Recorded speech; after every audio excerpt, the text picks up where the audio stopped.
Hi everyone, Patrick Tickle here. We're now off to Chicago, Illinois for a practitioner presentation with David Detlefsen of WMS Gaming and Paul Tran from one of our sponsors, Brightidea.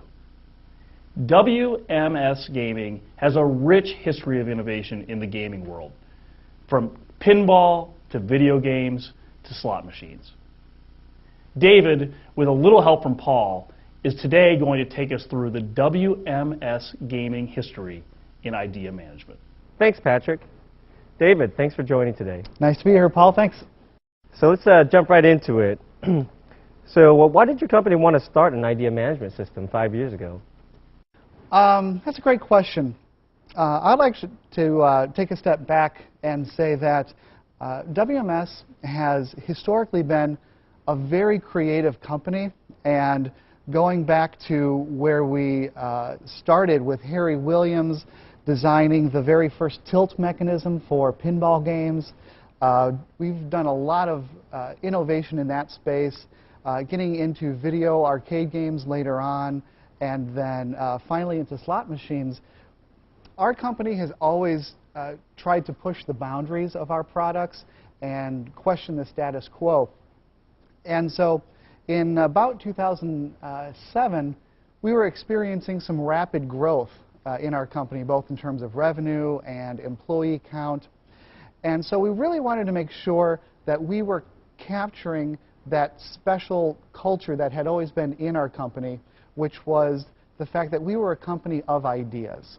And so we wanted to make sure that everybody in the company continued to have that innovative voice, be able to share their ideas, and we figured an online platform where we can start to move our collaboration there would just help make sure that we kept that special part of our culture going forward.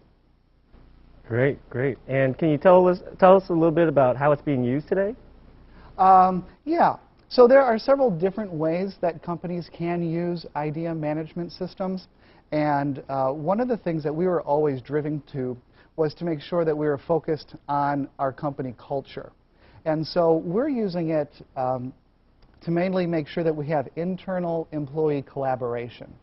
That has turned into ways of having invention disclosures with our IP and patents group, and also having focused challenges from managers to try to solve certain business problems.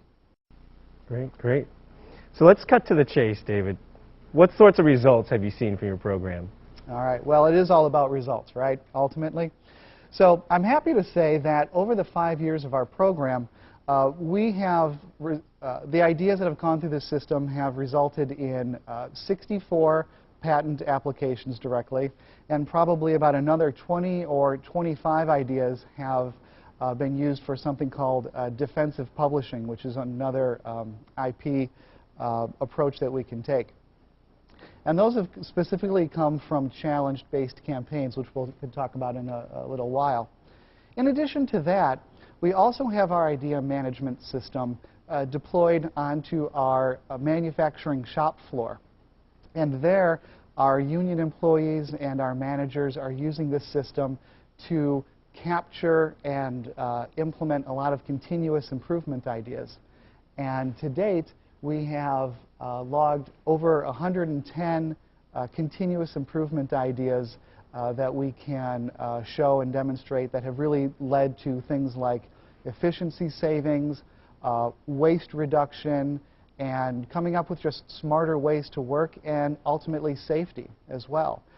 Some examples that we could talk about are, sometimes they're obvious things in retrospect, where one employee was looking at the way that we hang the rolls of plastic that we use to wrap some of our equipment on. And he said, instead of hanging them horizontally, what if we were to turn them vertically and save a lot of space?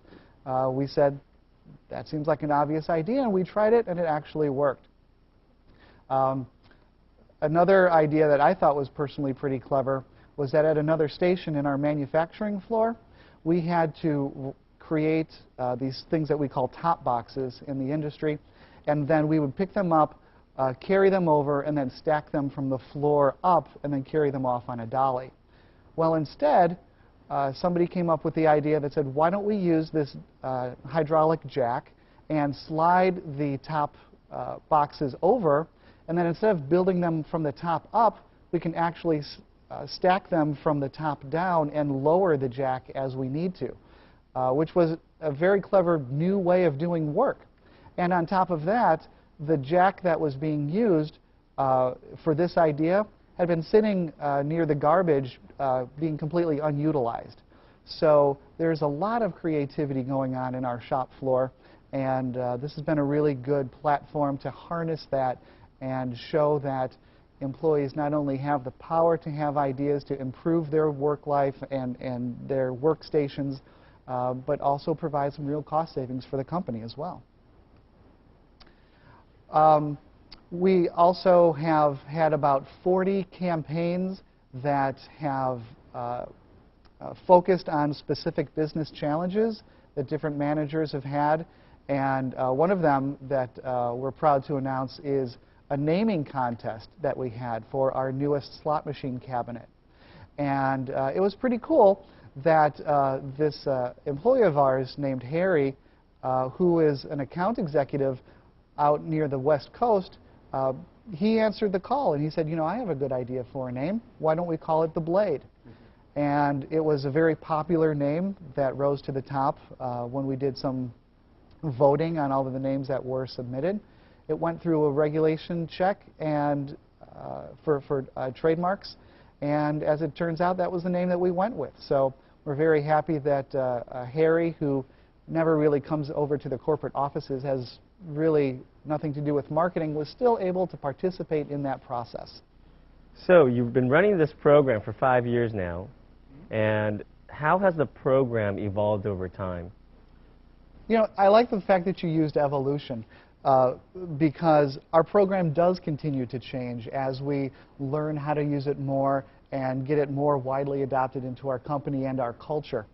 You know, one of the big pivots that we undertook in our program over the last 5 years is that when we first got started, we had this ideal that we wanted any idea from anybody about anything, and they could submit it at any time, right? It was a wonderful concept, and that was part of that special ingredient of our culture that we wanted to preserve. So we definitely opened it up to everybody and said, if you have an idea, submit it, and we'd love to hear about it. Well, as it turns out, we were surprised by this, but that's actually not a good idea. And let me explain why. Because when you ask for ideas, you'll get exactly that. And people were giving us hundreds of ideas, thousands of ideas, and in fact, we couldn't process them all. And the system seized up. We were having ideas that were coming in, and they weren't necessarily directed towards things that were company priorities. They were fantastic ideas, but we couldn't necessarily make all of them actionable.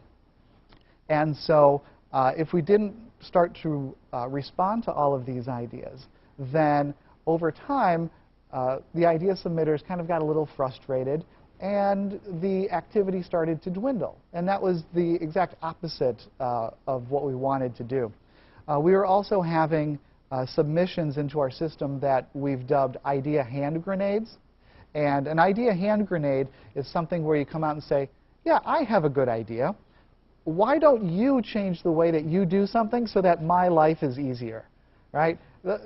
It's really difficult to kind of get those ideas adopted and implemented. So we had that issue that we kind of had to change. And then finally, if there was a really good idea, there wasn't really necessarily a mechanism to empower those people that had ideas on how to move forward with them. So we had to take a step back and say, okay, well, you know, what is it that we're going to do here?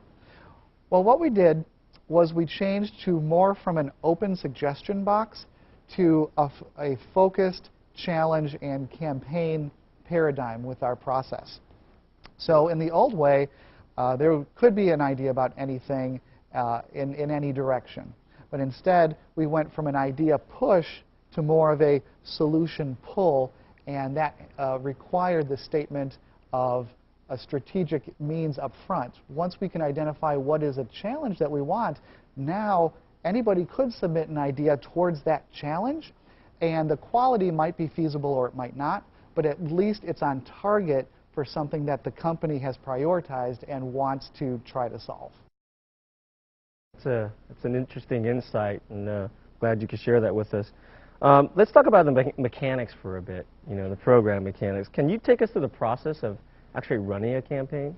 Sure, absolutely. Okay, so now that we are focused on trying to come up with a problem to solve, an innovative challenge, the way that the process begins is that I will typically reach out to a business manager or a functional leader, maybe a vice president, and start to have the conversation to say, are there challenges that you're facing right now that you may not know how to get beyond? Maybe you want some new thinking about a particular topic. Or if you're looking to transform your organization to say, we are here today, but we want to be there tomorrow. Right? So that actually takes a little bit of time and soul searching to actually figure out what is the future state you want to achieve. So that is the work that we do with the sponsor of a challenge. Once we have that sort of nailed down, we work with, usually the sponsor will designate somebody we call a campaign manager. And the campaign manager is the person who is responsible for working out the day-to-day mechanics of a campaign.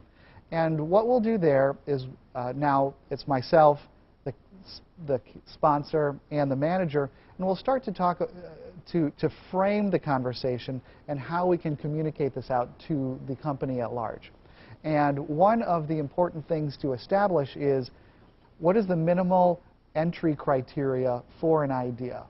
So it might be something like,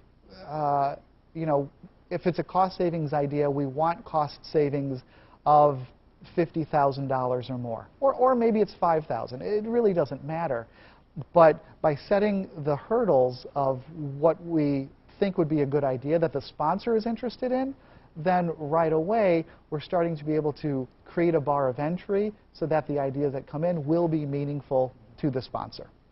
So once we have the constraints, the minimal acceptance criteria, and the problem statement framed, then we start the solution gathering process. That's really where we're executing this. This is where we advertise the problem, put table tents out, market the campaign on our intranet and newsletters, things like that. And this is where everybody is now participating and throwing out ideas, collaborating, putting comments on top of the ideas and elaborating them and creating something bigger. That process runs for probably 2 to 3 weeks. In our experience, interest starts to wane after about 3 weeks, and then the 4th week you might get a couple of more submissions. But then we go into an evaluation phase where we have subject matter experts that have the full trust and confidence of the sponsor to come in, and they look at the submissions and the conversations that have come in. They look at the idea and sort of give it a scorecard review, which also is one of the things that I recommend you do before you field a campaign. And then we triage the ideas. We go back to the campaign manager and say, based on what the evaluators thought, we either have ideas that we say, yeah, thanks, but no thanks. We're not really moving forward with that. We have the ideas that are saying, there's really something here, but it might need a little bit more work. Maybe this is we're interested, but a low priority. And then we finally have, you know what, these are great ideas. I recommend we move forward with these. And then when you bring that list back to the sponsor, it really completes the circle to where they say, I had a goal to go from here to there, and now I have a triaged list of high priority things that we should move forward with. Great. Yeah. And so that is perhaps a lengthy explanation, but a pretty detailed one about the mechanics of how our campaigns work. Yeah, yeah. And I think that's important to understand how the mechanics of a single campaign works. How many campaigns are you running at any given time, and can you describe a schedule or how you schedule that out over the year. I think you had mentioned earlier something called strategy deployment. Is that something you can describe? Sure, sure. Okay, so the first part of your question was how many campaigns do we run at a time? And in our experience, we seem to see about 3 or 4 campaigns seem to be a good amount. Any more, and the employee base starts to get maybe a little confused, and the energy starts to get kind of diffuse. If you only have 1 or 2, that could get a little boring if that's all that you have on there for an entire month. So in our experience, now different companies might have different results, but for us the sweet spot seems to be about 3 to 4 campaigns running at any one time. Now, you also talked about how you can schedule these things out in a longer period of time, and we do that through, and one of the mechanisms that we use is this program that we have in our company called strategy deployment. Now, strategy deployment is a business process that we have where the CEO and president really set some big, hairy, audacious goals for the entire company to try to achieve this year. These are things that would be difficult, if not impossible, for single groups to do. These are things that really take the entire company in alignment to work forward towards. But since these are stated as strategic goals and objectives for the company that, in a sense, are sort of stretch goals, then they make perfect seeds for campaigns that we could put on our system because the goal by definition is trying to attain something that the company isn't doing currently. So we can usually break down the larger goals into smaller goals, and then when those are typically assigned to be executed by a manager or a functional lead, then we will schedule out a whole program throughout the year. And you can see in this graph here how we kind of stagger the execution of one with the planning of the next one, as well as the evaluation of the previous one. So we kind of get a whole flow, and it actually ends up telling kind of a story over the whole year of how we're tackling the larger problem. Yeah, sounds like a very structured process in how you manage innovation. That's great. Can you quickly talk about how you sustain participation in the system over time? Maybe some of the rewards and recognition concepts that you guys have implemented. Sure, okay. Well, we've changed this a little bit over time as well. And one of the things that we started out trying to do was we were thinking if people are coming up with great ideas for cost savings, for example, maybe we could provide a bounty or some kind of percentage or something. If they save $1 million, maybe they should get 10% of that as a reward. We didn't end up going with that kind of thing, and I'm glad we didn't for a number of reasons. But one of the things that we do for rewards and recognition are that when an idea does come in and it passes its minimal entry criteria into a campaign, that in itself qualifies as a valid idea, a valid point of consideration. So what we do is we have raffles for the individual campaigns. And for all of the ideas that come in and meet that first level of acceptance, we will have a raffle for like a $25 or $50 gift card. And what that does is the behavior that it incentivizes is to have a certain quantity of ideas that come into the campaign. So if you are specifically prolific at a particular topic, the more qualified ideas you submit, the more entries you have into the raffle. So that's kind of fun. Again, it's not a big monetary prize because we found that a lot of the people who've given us feedback is that they're not even really looking for large bounties on their ideas. What they want to do, the number one reward, that intrinsic reward that they feel about participating is the ability to be recognized for having a good idea, and ultimately the opportunity to participate in the implementation of their idea. So we try to do that at every step along the way, and oftentimes just being able to work on your idea it has been a tremendous successful reward in and of itself. And you know, as we've said too, we always want to try to make sure that we do publicize our success stories. So you know, Harry Bedell, who came up with our blade name and everything, we want to make sure that we tell our success stories as well. That's great. Yeah, you're right. I think people, you know, you underestimate, people really want to be heard. And it's great you have a platform to do that. So let's, you know, this journey hasn't always been smooth, right? And I've got to imagine there's been some bumps in the road. Can you share with us some of the lessons learned you've had over the last 5 years? Sure. All right, so I would say that one of the things that is important to know is that you have to manage expectations properly, manage expectations of everybody in the system. And what I mean by that is when you're talking to the idea submitters, you want to make sure that you communicate that in our new system now, we have particular topics for which we are accepting creative ideas for. There's still people who want to, there's still the drive for the open suggestion box and say, yeah, but I have a great idea about something.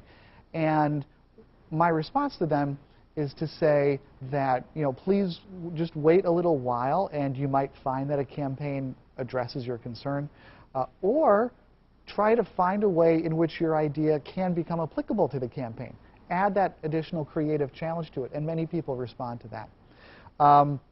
Another expectation that I've come to learn that we have to set is that of the evaluators.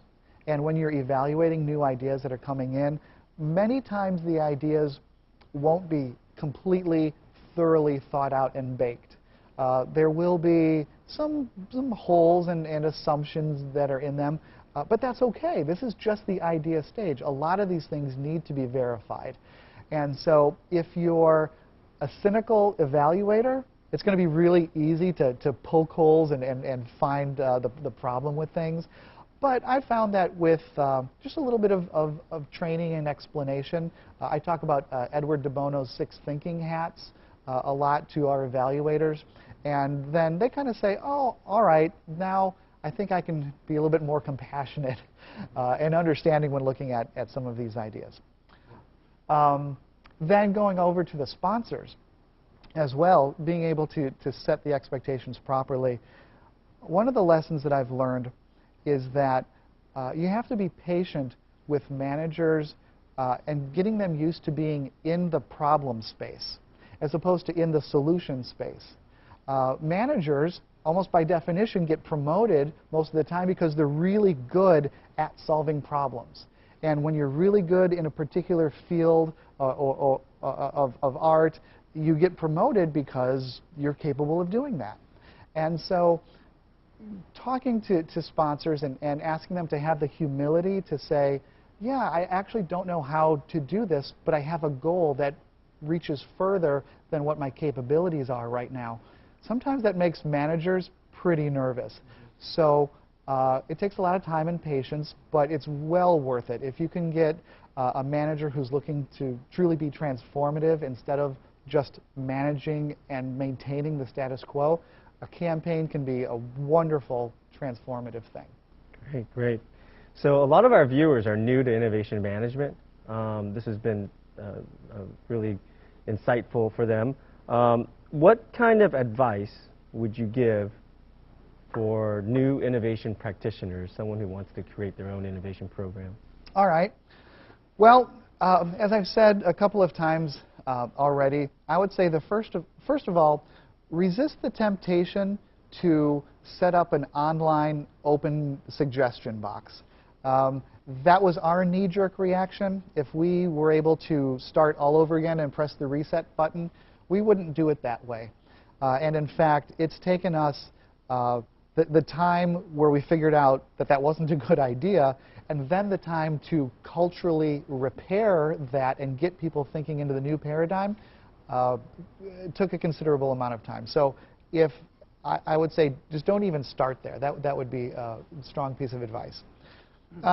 Secondly, make sure that you put in the effort to respond to every submission that comes in.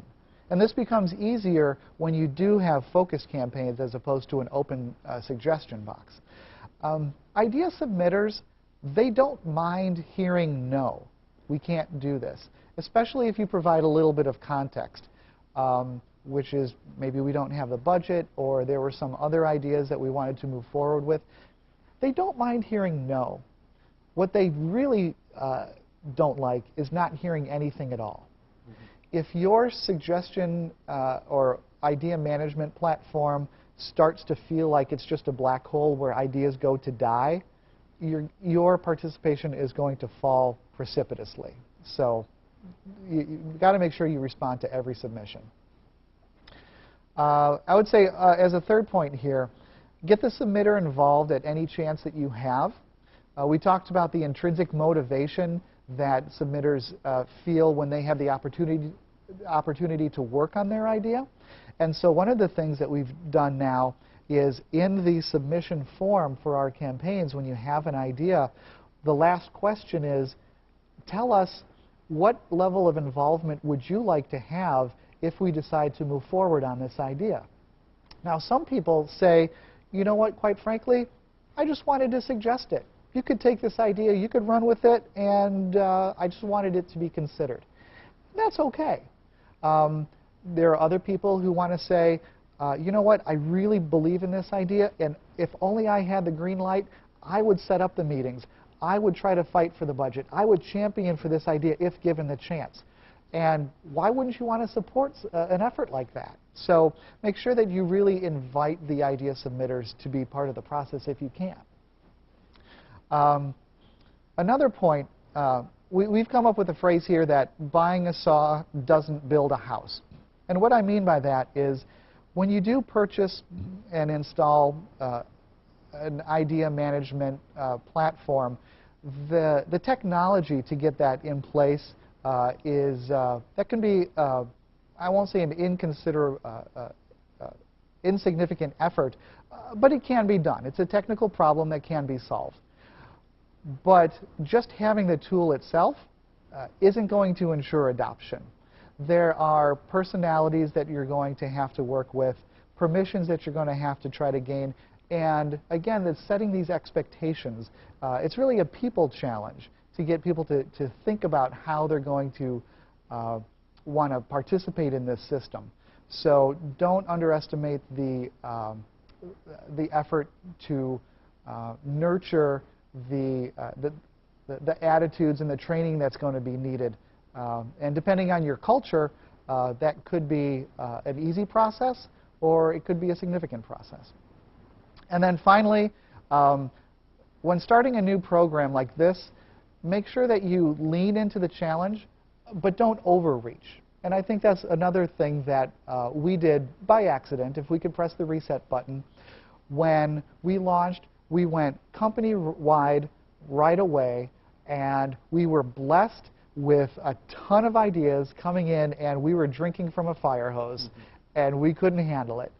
I would recommend that instead find some of those willing managers or functional department leaders who would be able to see themselves as transformative change agents, who are willing to have the modesty to say, I don't understand how we can do this, but I'm willing to see how the crowd can help us achieve these goals. And then when you run a couple of those campaigns, then you'll be able to have success stories and show the others who might be more skeptical that this is a value-adding exercise and something that could be adopted. Because it could be very scary at first. So in our opinion, take it slow. Always try to move for wider expansion and adoption into the company at large, but make sure that you are moving at a pace to where you can continually be growing on success. Great, great. That's great advice. Yeah, thank you. So, you know, I have to ask, and the viewers can't see this, so I'm going to lift this up. I've got to ask, you brought this today, and yeah. Could you explain what that is? All right. Okay. Sure. So this is our an innovation hard hat, right? I put this on sometimes when I do some trainings and things. You know, this serves a couple of different purposes. One, I mean, it's kind of silly, right? And I wear this to remind people that innovation should be fun, right? We shouldn't take ourselves too seriously with this. And at the same time, innovation is messy, right? You know, it's like a construction site where it can be a little dangerous, right? But you should always start with at least a blueprint of what you're trying to do, what you're trying to build. You don't want to build a skyscraper without any plan at all. But in the midst of building it, while you have your plan, get your hands dirty.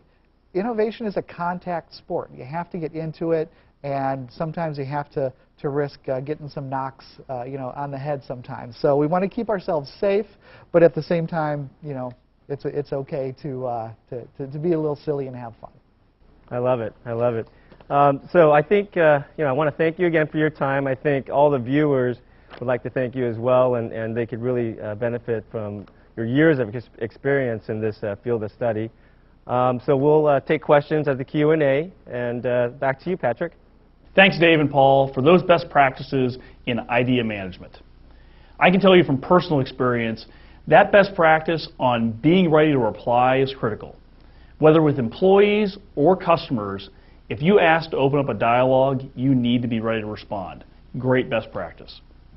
Before we head over to Q&A in a second, I want to remind everybody that right after Q&A, go over to the exhibitor area and talk to Paul and the Brightidea guys. They can help you understand more about how idea management can work in your organization. Let's head over to Q&A.